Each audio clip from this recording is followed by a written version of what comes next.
Rennock is an exhibition layout built between November 2024 and January 2025. It models a fictitious area based somewhere in the south of Glasgow, possibly Renfrew, and it models the end of a station between station platforms and the depot. In this video we're going to show how to build a model railway, or at least how we built this model railway.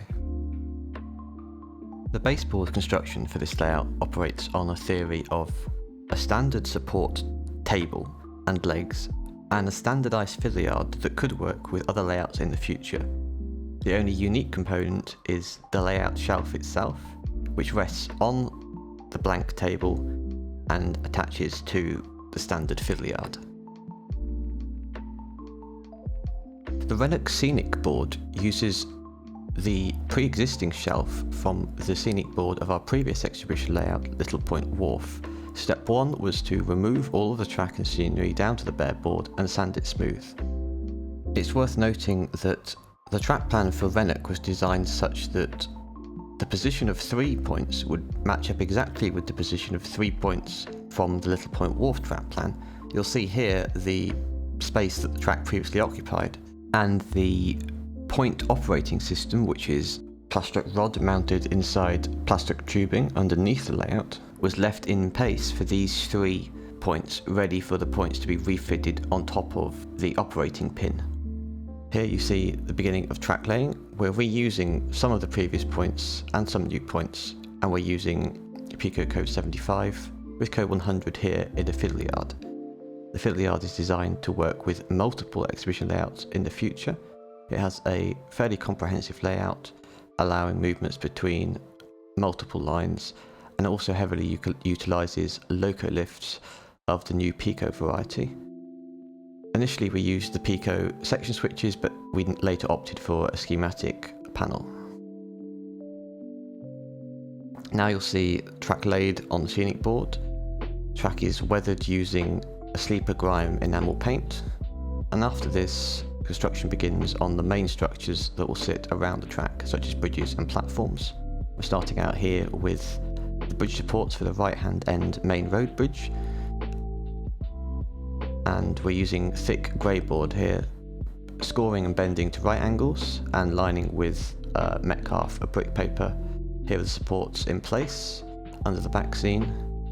Now offering up the road surface piece, finding pieces of thin balsa wood strip that will do for this. Here we see all the supports in place, cross pieces, bracing pieces at right angles on keeping the supports square.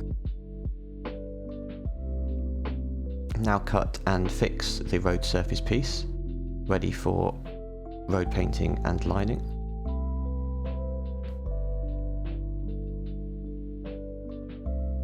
And now a piece of Pico plastic girder, weathered and fitted at right angles and held down with a couple of offcuts of grey board just for stability.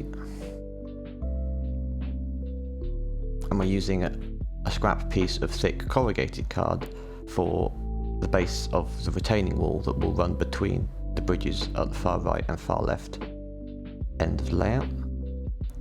And now Metcalfe brick paper has been fixed to the thick corrugated card, and supporting pillars will disguise any joins between the Metcalfe brick paper. Now fitting to the back scene, a single piece of corrugated card,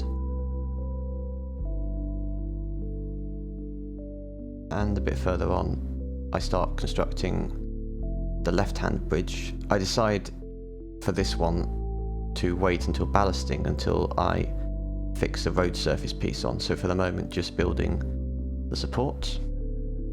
And now the platform structure, strips of grey board, more Metcalfe brick paper and offcuts of grey board at right angles.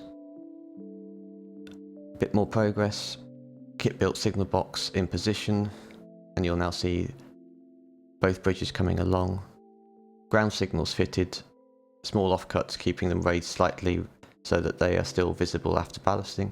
These are non-working dummy ground signals, and these are non-working cosmetic point motors also fitted. Bit more progress on the layout, supporting beams added, platform construction well underway, and a foot crossing constructed out of planking etched plasticard.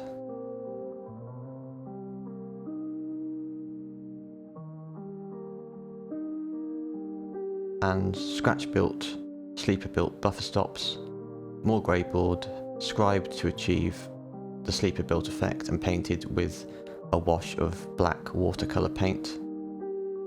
And now, ballasting. We use Deluxe Materials Ballast Magic for this. This is powdered glue mixed about 1 part glue to 7 parts ballast, and it's applied dry to the layout. Same precautions apply, keeping it away from point blades and rail sides, and now just brushing and packing in the ballast into the right areas between the sleepers, removing it from the rail tops and from the sleeper tops. And then to activate this, we just spray with water. This is a slightly cleaner method than applying wet glue to the baseboard. We prefer this method, and we've used it for a number of layouts now.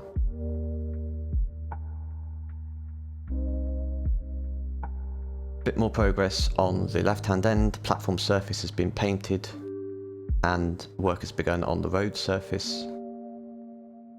And much further along, white lining on the edge of the platform, scratch-built lamp, more Metcalfe brick paper on the bridge walls, grey paint used on the road and pavement surface, more details added.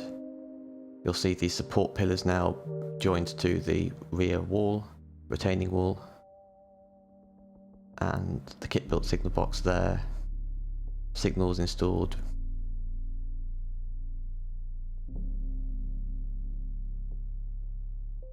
And then online we find some flat relief house backs, and we can duplicate these and Photoshop them to achieve some variation. And that's most of the work done. You'll see here in this shot a scratch built, produced on the computer, Texaco filling station, some grey board added to the top of the rear retaining wall, some extra line side detail, cabinets, a few people, but really fairly simple construction. Some track, a platform end, a retaining wall, and 2 bridges.